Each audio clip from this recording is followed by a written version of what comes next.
بسم اللہ الرحمن الرحیم۔ السلام علیکم۔ پروگرام نئی سوچ کے ساتھ میں ہوں آپ کا میزبان افضال احمد۔ ناظرین، آج کا ہمارا جو موضوع ہے وہ بڑی اہمیت کا حامل ہے، حج کے اخلاقی پہلو۔ آج اسی حوالے سے ہمارے ساتھ کال پہ موجود ہوں گے ہمارے معزز مہمان ڈاکٹر عبدالوہاب جان صاحب اور مولانا یاسر اقبال کشمیری صاحب، اور اس کے ساتھ سید محمد شاہد ترمذی صاحب۔ تو ناظرین، چونکہ آج کا جو موضوع ہے وہ نہایت ہی اہم اور بہت ہی سبق آموز ہے، تو آپ بھی اس میں براہ راست جو ہے وہ شرکت کر سکتے ہیں۔ ہمارے ٹیلی ویژن اسکرین پر آپ کو براہ راست کال نمبر بھی شو کیا جائے گا، اور اس کے ساتھ ساتھ آپ واٹس ایپ وغیرہ پہ ہمیں جوائن کر سکتے ہیں۔ اور آج اسٹوڈیو میں ہمارے ایک بہت ہی معزز مہمان تشریف آور ہیں جی، جن کا نام محمد مالک بھنڈر صاحب ہیں، جو کہ نائب شیخ الحدیث مکرم جامع اسلامیہ سیلفیہ گجرانوالہ سے جن کا تعلق ہے۔ تو ہم بڑھتے ہیں اپنے مہمان کی طرف۔ السلام علیکم۔ وعلیکم السلام۔ مولانا صاحب، آپ کو ہم اپنے پروگرام میں خوش آمدید کہتے ہیں۔ جزاکم اللہ خیر۔ جی، جیسا کہ ابھی حج کا جو ایک سلسلہ جاری ہے، تو اس میں مختلف حج کے جو اخلاقی پہلو جو ہیں جی ان کو بھی مد نظر جو رکھنا وہ بہت ضروری ہوتا ہے۔ تو حج میں جو اخلاقی پہلو ہیں وہ کیا ہیں؟ ہمارے ناظرین کو آگاہ کریں ان سے۔ جی، حج کے اندر اللہ رب العزت نے بہت زیادہ برکت رکھی ہے۔ جی، حج جو ہے اسلام کے بنیادی 5 ارکان میں سے ایک رکن ہے، اور اللہ تعالیٰ نے اس کی اس قدر اہمیت رکھی ہے کہ قرآن مجید میں جو 114 سورتیں ہیں ان میں سے ایک سورت کا نام سورۃ الحج رکھا ہے۔ آپ اندازہ کرتے ہیں کہ کسی سورت کا نام سورۃ الصلاۃ یا سورۃ الزکوٰۃ یا سورۃ الصیام نہیں ہے، سورۃ الحج ہے۔ پھر اس میں ایک اور بڑی فضیلت رکھی گئی ہے کہ سورۃ الحج میں 2 سجدے رکھے گئے ہیں تلاوت کے۔ اس کے علاوہ پورے قرآن مجید میں کوئی ایسی صورت نہیں ہے کہ جس کے اندر تلاوت کے 2 سجدے ہوں۔ حج کا سفر بڑا مبارک سفر ہے۔ اللہ تعالیٰ نے اس سفر کو بذات خود ایک معلم بنایا ہے۔ قرآن مجید میں اللہ تعالیٰ کا ارشاد ہے، اعوذ باللہ من الشیطان الرجیم، الحج اشہر معلومات فمن فرض فیہن الحج فلا رفث ولا فسوق ولا جدال فی الحج۔ حج کے مہینے مقرر ہیں، عمرہ سارے سال میں جب چاہیں کیا جا سکتا ہے۔ حج کے مہینے ہیں، شوال ہے، ذوالقعدہ ہے اور ذوالحج کا پہلا عشرہ۔ جو آدمی ان میں حج کی نیت کر لیتا ہے اس کے بارے میں خاص الخاص یہ تاکید ہے، فلا رفث ولا فسوق ولا جدال، کوئی نافرمانی کا کام نہیں کرنا، کوئی کسی قسم کی بیہودہ گفتگو نہیں کرنی، ولا جدال فی الحج، جھگڑا نہیں کرنا۔ جھگڑا جو ہے وہ ہر حالت میں شریعت میں جائز نہیں، دین اسلام میں اس کی اجازت نہیں۔ خاص الخاص حج میں اس کی یہ تاکید کی گئی ہے، ولا جدال فی الحج، کے حج میں جھگڑا نہیں کرنا کسی قسم کا۔ آپ اس سے اندازہ فرمائیں کہ نبی اکرم صلی اللہ علیہ وسلم نے جب روزے کے متعلق بیان فرمایا، صحیح البخاری شریف میں حدیث ہے، الصیام جنۃ، روزہ جو ہے ڈھال ہے۔ جس وقت انسان کوئی روزہ رکھتا ہے، فلا یرفث ولا یفسق، کوئی بیہودہ بات نہ کرے، کوئی نافرمانی والی گفتگو نہ کرے، وَإِنِ امْرُؤٌ قَاتَلَهُ أَوْ شَاتَمَهُ فَلْيَقُلْ إِنِّي امْرُؤٌ صَائِمٌ۔ اگر کوئی دوسرا شخص اس کے ساتھ جھگڑتا ہے یا جھگڑے پہ آمادہ ہوتا ہے تو وہ اپنی زبان سے یہ کہہ دے کہ بے شک میں روزے دار ہوں، میں نے روزہ رکھا ہوا ہے، میں جھگڑا نہیں کر سکتا۔ حج میں بھی اس کی تاکید ہے، روزہ میں بھی اس کی تاکید ہے، اور آپ اندازہ فرمائیں کہ پیارے رسول صلی اللہ علیہ وسلم کی سیرت میں جو بہت ہی پیارا واقعہ ہے کہ خرج النبی صلی اللہ علیہ وسلم لیخبرنا بلیلۃ القدر، نبی علیہ الصلوۃ والسلام لیلۃ القدر کے متعلق بتانے کے لیے آپ تشریف لاتے ہیں۔ فتلاح رجلان، دو آدمی آپس میں جھگڑ رہے ہیں، تو نبی رحمت صلی اللہ علیہ وسلم ارشاد فرماتے ہیں کہ انی خرجت لاخبرکم بلیلۃ القدر، میں تو اس نیت سے نکلا تھا کہ تمہیں بتاؤں لیلۃ القدر کون سی رات ہے، اتنی فضیلت والی، اہمیت والی، لیکن میرے سامنے دو آدمی جھگڑا کر رہے تھے، تو وہ جو لیلۃ القدر کی تعیین ہے وہ مجھ سے اٹھا لی گئی ہے۔ اسی طرح جامع ترمذی شریف میں حدیث ہے، نبی رحمت علیہ الصلوۃ والسلام کا پیارا فرمان ہے کہ من ترک الکذب وہو باطل بنی لہ فی ربض الجنہ ومن ترک المراء وہو محق بنی لہ فی وسطہا ومن حسن خلقہ بنی فی اعلیہا۔ اخلاق کی اس قدر اہمیت ہے کہ نبی رحمت علیہ الصلوۃ والسلام کی پیاری حدیث جو جامع ترمذی شریف میں ہے کہ جو آدمی جھوٹ کو چھوڑ دیتا ہے اور وہ باطل پر ہے، چھوڑ دیتا ہے، تو اللہ پاک اس کا محل جنت کے اطراف میں بنا دیتے ہیں۔ اسی حدیث پاک کا دوسرا حصہ کہ من ترک المراء، جو آدمی جھگڑا چھوڑ دیتا ہے حالانکہ وہ حق پر ہے لیکن کہتا ہے کہ میں جھگڑا نہیں کروں گا، بنی لہ فی اعلیہا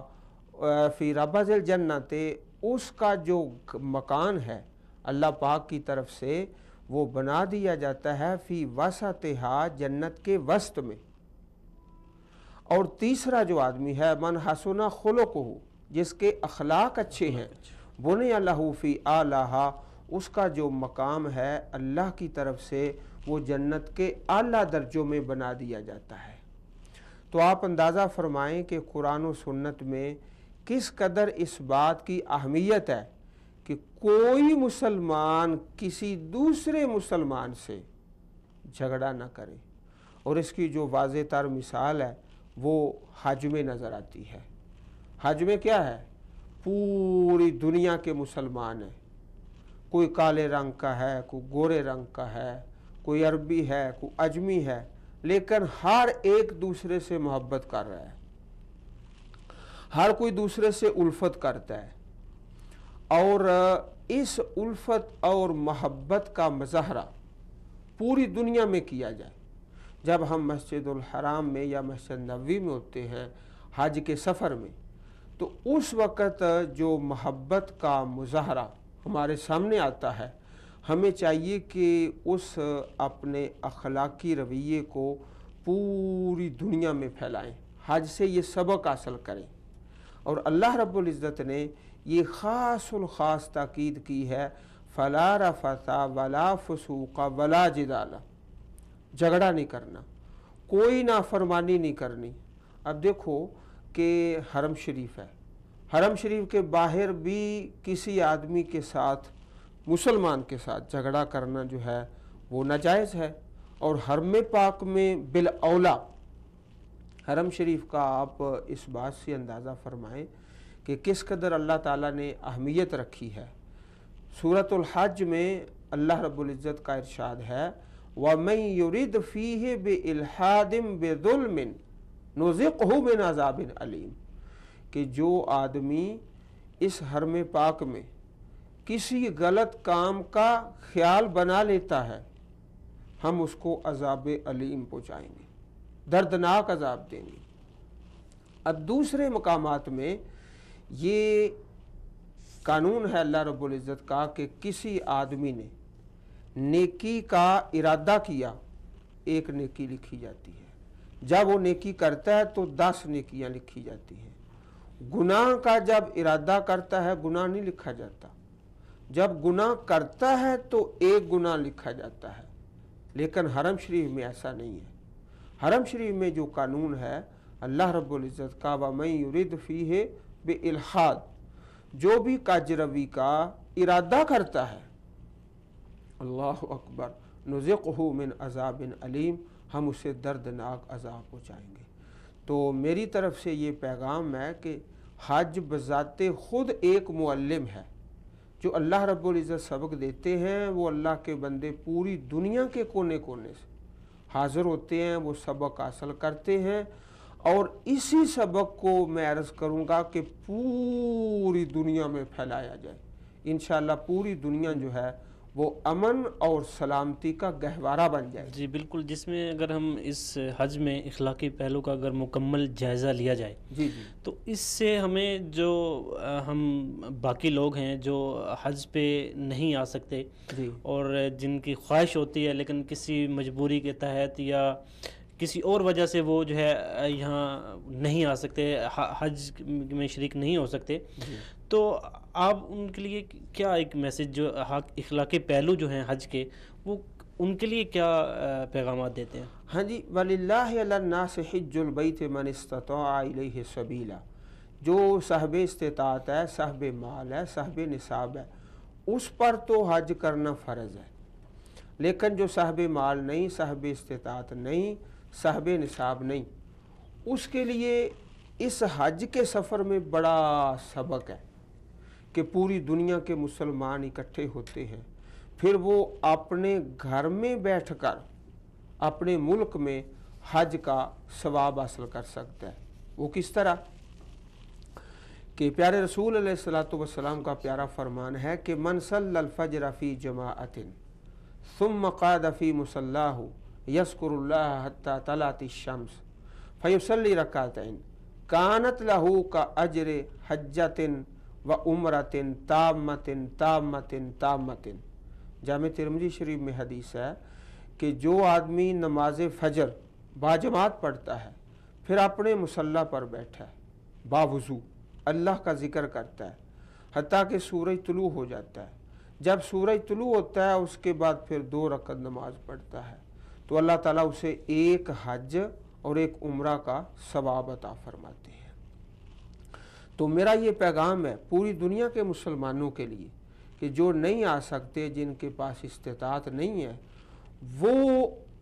اس اخوت، ایثار اور باہمی بھائی چارہ جو حج میں نظر آتا ہے کہ پوری دنیا کے مسلمان ہیں، ایک ہی لباس کے اندر وہ ملبوس ہیں اور ایک ہی ترانہ پڑھ رہے ہیں، المؤمن للمؤمن کالبنیان یشد بعضهم بعضا، ایک مومن دوسرے مومن کے لیے ایک دیوار کی طرح ایک دوسرے کو مضبوط کرتا ہے۔ تو جو اخلاقی پہلو صبر کا اور باہمی محبت کا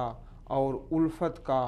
اور ایثار کا اور قربانی کا اور بھائی چارے کا جو حج میں دیکھنے کو آتا ہے، تو ساری دنیا کے مسلمان ان تمام اخلاقی پہلوؤں کو اپنائیں اور اللہ کے فضل سے حج کے جو ثمرات ہیں وہ حاصل کر سکتے ہیں۔ بالکل، آپ دیکھیں حج کا ایک بہت بڑی گیدرنگ ہوتی ہے، پوری دنیا سے لوگ آئے ہوتے ہیں اور لاکھوں کی تعداد میں ہوتے ہیں، تو وہاں پر جو ظاہری بات ہے جہاں مجمع زیادہ ہوتا ہے وہاں پر مشکلات بھی ہوتی ہیں، تو وہاں پر ایک جو صبر و تحمل کا ایک مظاہرہ جو ایک حاجی کو کرنا چاہیے، وہ اس کا وہ میں آپ سے عرض کر دوں کہ اللہ پاک نے قرآن مجید میں جہاں حج کا ذکر کیا ہے، ان الصفا والمروۃ من شعائر اللہ، بے شک صفا اور مروہ اللہ کی نشانیوں میں سے ہیں۔ اب یہ جو آیت کریمہ ہے جس میں صفا مروہ کا بیان ہے کہ وہ اللہ کی نشانیاں ہیں، اس سے پہلی جو آیت کریمہ ہے کتاب اللہ میں، اس میں بڑا سبق ہے کہ دنیا جہان کے کونے کونے سے، ہر ملک سے آنے والے مسلمان اس صفا مروہ کی آیت سے پہلی آیت کریمہ میں جو سبق ہے وہ کیا ہے؟ الذین اذا اصابتہم مصیبہ قالوا انا للہ و انا الیہ راجعون اولئک علیہم صلوات من ربہم ورحمہ واولئک هم المہتدون۔ بے شک وہ اللہ کے بندے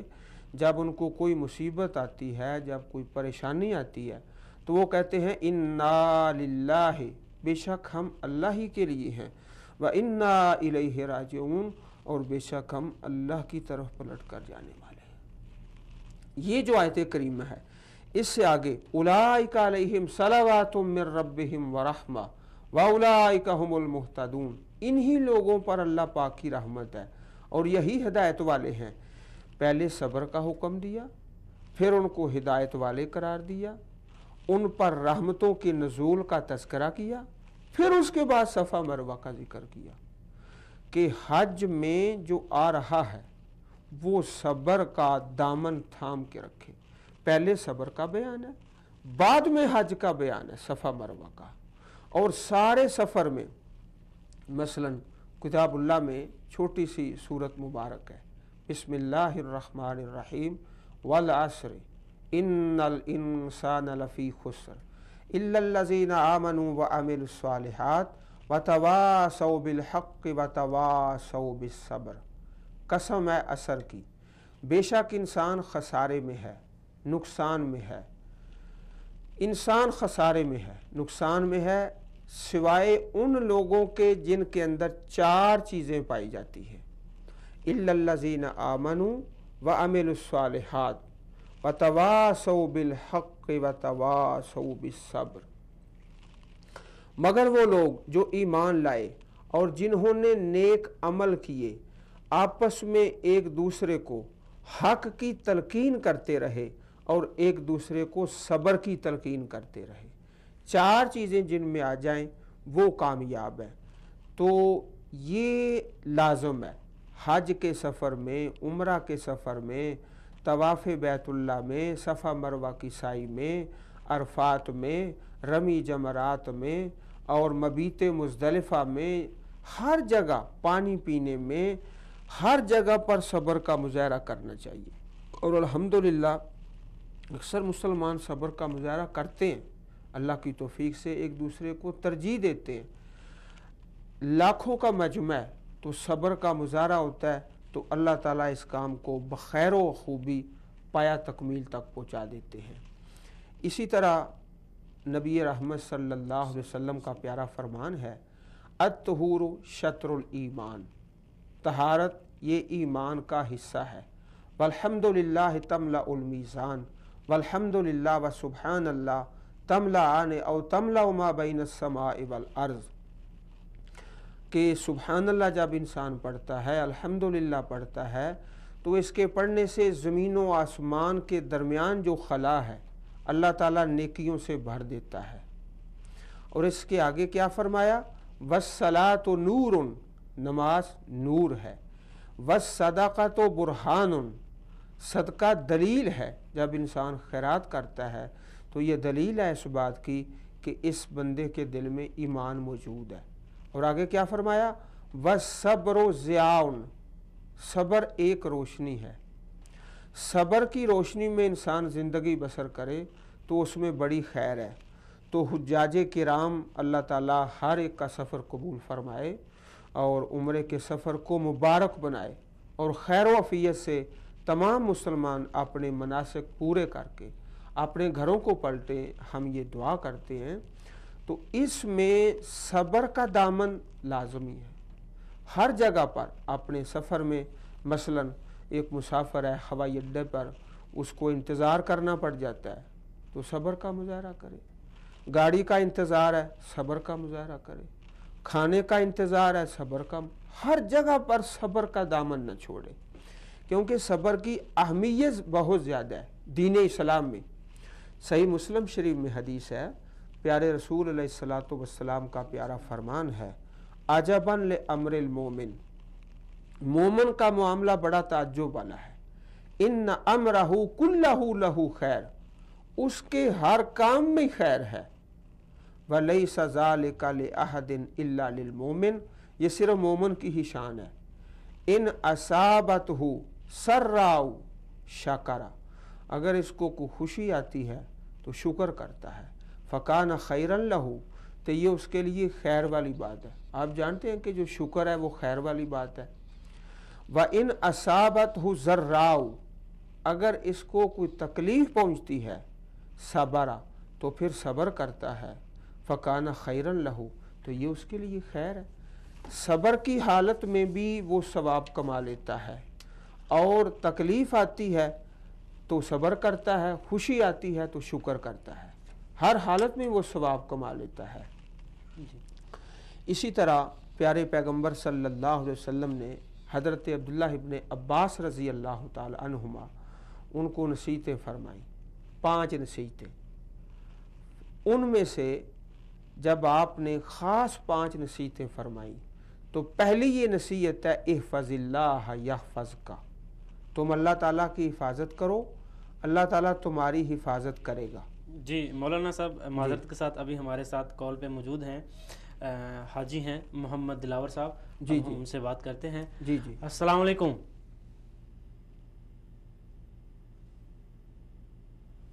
Message recording options. To accept and leave the message. لگتا ہے ٹیکنیکل وجوہات کی بنا پر کال ہماری ڈراپ ہو گئی ہے۔ جی میں عرض کر رہا تھا کہ جامع ترمذی میں حدیث پاک ہے، حضرت عبداللہ ابن عباس رضی اللہ تعالی عنہما انہوں نے فرمایا کہ نبی کریم صلی اللہ علیہ وسلم نے مجھے 5 باتیں سکھلائیں۔ پہلی بات احفظ اللہ یحفظک، تم اللہ تعالیٰ کی حفاظت کرو، اللہ تعالیٰ تمہاری حفاظت کرے گا۔ کیا مطلب؟ کہ تم اللہ پاک کے احکام کی حفاظت کرو، اللہ تعالیٰ کا قرآن ہے، نبی کریم علیہ السلام کی سنت ہے، تو اس کی حفاظت کریں، اللہ تعالیٰ تمہاری حفاظت کرے گا۔ سفر میں، حج کے سفر میں، عمرہ کے سفر میں، اور جہاں رش ہے، بھیڑ ہے، ہر حالت میں اللہ تعالیٰ تمہاری حفاظت کرے گا۔ دوسری بات احفظ اللہ تجدہ امامک، تم اللہ کی حفاظت کرو، تم اللہ تعالیٰ کو اپنے سامنے پاؤ گے، جہاں بھی جاؤ گے تم اللہ کا پاک کے احکام کی حفاظت کرتے رہو تو وہاں سامنے تمہاری مدد کے لیے اللہ رب العزت پہنچیں گے۔ تجدہ امامک، اور اس سے آگے فرمایا وَإِذَا سَأَلْتَ فَاسْأَلِ اللَّهَ، سوال کرو تو صرف ایک اللہ تعالیٰ سے۔ حج کے سفر میں یا عمرہ کے سفر میں سوال کرنا اور دوسرے لوگوں سے دستے سوال پھیلانا اچھی بات نہیں، بلکہ حدیث پاک ہے الید العلیٰ خیر من الید السفلی، اوپر والا ہاتھ بہتر ہے نیچے والے ہاتھ سے۔ اوپر والا ہاتھ کون سا ہے؟ جو دینے والا ہے، اور نیچے والا ہاتھ کون سا ہے؟ لینے والا۔ اوپر والا ہاتھ بہتر ہے، یعنی سوال کرنا، اور قرآن پاک میں بھی اس کا حکم ہے وَتَزَوَّدُوا فَإِنَّ خَيْرَ الزَّادِ التَّقْوَىٰ، تم اپنا زاد راہ ساتھ لے کے آیا کرو۔ کچھ لوگ ایسے تھے جو قدیم زمانہ میں حج پر آتے، عمرہ پر آتے، اور یہاں آ کر لوگوں سے سوال کرنا شروع کر دیتے، دستے سوال۔ اس کے بارے فرمایا کہ اپنا زاد راہ ساتھ لے کے آیا کرو۔ فَإِنَّ خَيْرَ الزَّادِ التَّقْوَىٰ، بہترین زاد راہ یہ ہے تقویٰ، یعنی سوال سے بچنا، سوال سے بچنا۔ تو جو حدیث پاک میں عرض کر رہا تھا وَإِذَا سَأَلْتَ فَاسْأَلِ اللَّهَ وَإِذَا اسْتَعَنْتَ فَاسْتَعِنْ بِاللَّهِ، مدد طلب کرو تو صرف ایک اللہ تعالیٰ سے۔ اور اس سے آگے فرمایا کہ اگر پوری امت جمع ہو جائے، ساری کائنات، تمہیں نقصان پہنچانے کے لیے نقصان نہیں پہنچا سکتے۔ اگر ساری دنیا مل جائے تمہیں نفع پہنچانے کے لیے، نفع نہیں دے سکتے۔ نفع نقصان اللہ رب العزت کے ہاتھ میں ہے۔ جب یہ 5 نصیحتیں فرمائی تو اس کے آخر میں ایک بڑی عمدہ بات، ویسے تو پاک پیغمبر علیہ السلام کی ایک ایک بات ہمارے لیے مشعل راہ ہے،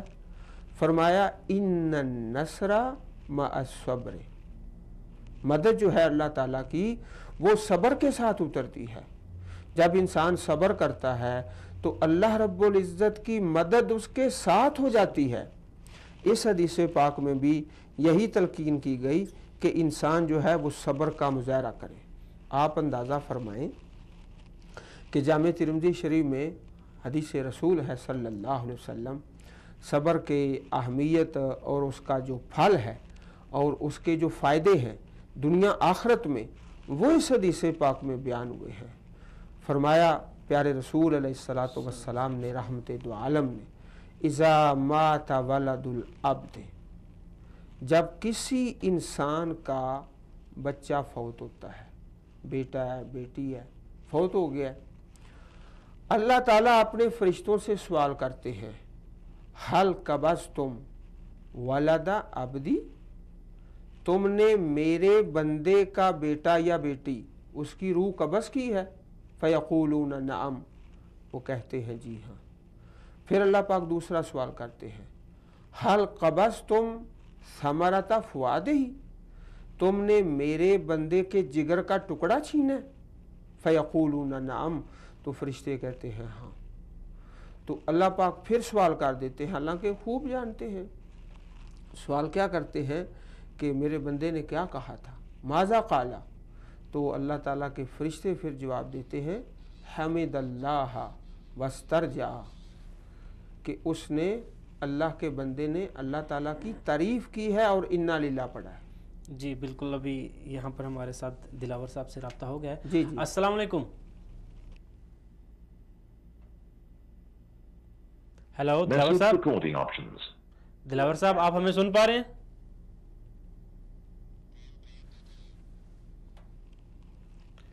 کال جو ہے ہماری ڈراپ ہو چکی ہے۔ جی جی تو میں عرض کر رہا تھا کہ جامع ترمذی شریف کی حدیث ہے کہ جب ایک انسان جو ہے اس کا بیٹا یا بیٹی فوت ہوتا ہے، اللہ پاک کے فرشتے سے سوال ہوتا ہے، اللہ تعالیٰ پوچھتے ہیں کہ میرے اس بندے نے کیا کہا، تو حمد اللہ واسترجع، کہ اس نے اللہ کی حمد کی ہے اور انا للہ پڑھا ہے۔ تو اللہ تعالیٰ ارشاد فرماتے ہیں ابنوا لہ بیتا فی الجنہ وسموہ بیت الحمد، کہ میرے اس بندے کا گھر بنا دو جنت میں اور اس کا نام رکھ دو بیت الحمد، اللہ کی تعریفوں کا گھر۔ جی آپ اندازہ فرمائیں کہ صبر کا مظاہرہ کرنے میں کتنا اجر ہے۔ اور اسی طرح قرآن پاک میں جس بات کی بار بار تاکید کی گئی ہے وہ یا ایہا الذین آمنوا استعینوا بالصبر والصلاۃ ان اللہ مع الصابرین، اے ایمان والو تم مدد طلب کرو صبر کے ساتھ اور نماز کے ساتھ۔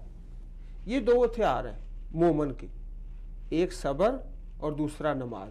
ان اللہ مع الصابرین، بے شک اللہ تعالیٰ صبر کرنے والوں کے ساتھ ہے۔ ولا تقولوا لمن يقتل في سبيل الله اموات بل احیاء ولكن لا تشعرون۔ اسی طرح اس سے آگے فرمایا وَلَنَبْلُوَنَّكُمْ بِشَيْءٍ مِّنَ الْخَوْفِ وَالْجُوعِ وَنَقْصٍ مِّنَ الْأَمْوَالِ وَالْأَنفُسِ وَالثَّمَرَاتِ وَبَشِّرِ الصَّابِرِينَ، صبر کرنے والوں کو بشارت دے دو ہم ضرور تمہیں آزمائیں گے، کبھی مال کی کمی ہے، کبھی پھلوں کی کمی ہے، کبھی انفس اولاد کی کمی ہے، تو ہر طریقے سے آزمائیں گے، لیکن جو صبر کرنے والے ہیں ان کو بشارت دیجیے۔ الذین اذا اصابتہم مصیبہ قالوا انا للہ و انا الیہ راجعون۔ یہ دو ہتھیار ہیں۔ تو پورے حج کے سفر میں جو حاجی صاحبان ہیں، حجاج کرام ہیں، اللہ تعالیٰ سب کا سفر آسانی والا بنا دے اور قبول فرما لے۔ اور یہ ہے ہی آسانیاں ہی آسانیاں۔ میں آپ سے عرض کروں، حج اول تا آخر A to Z آسانیوں کا نام ہے۔ مثلا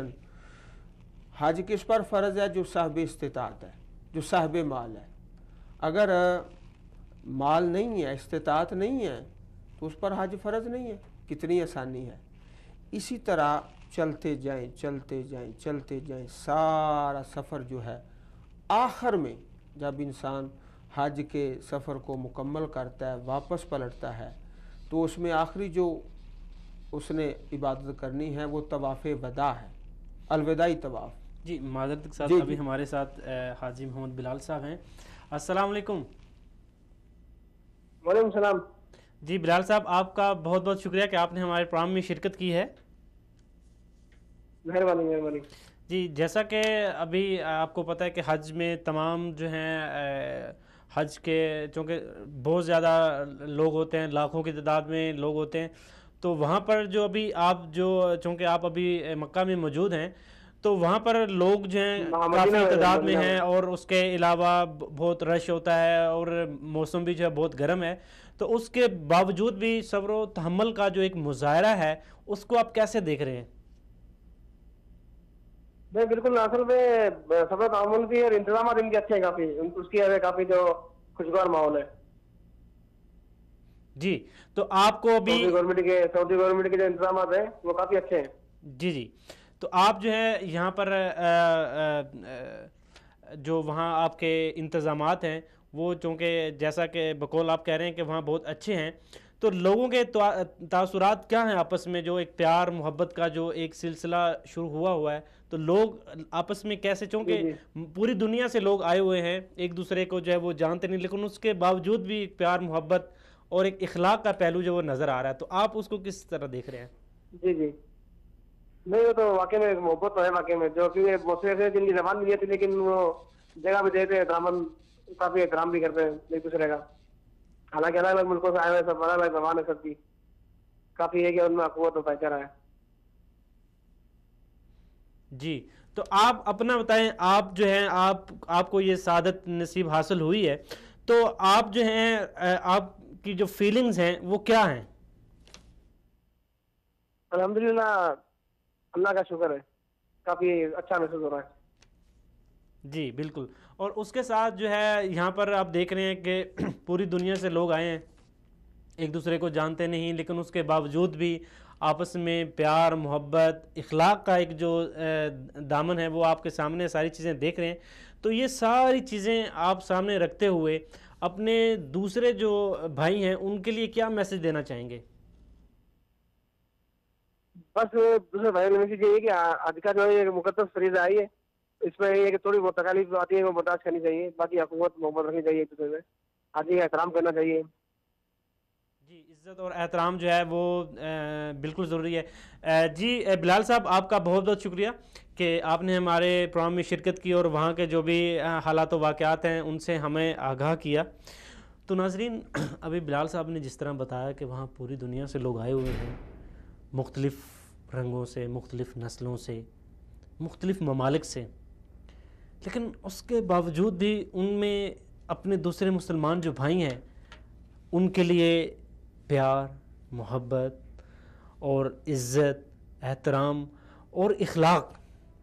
یہ ساری چیزیں ان میں موجود ہیں. یہ مسلمان کی نشانی ہے.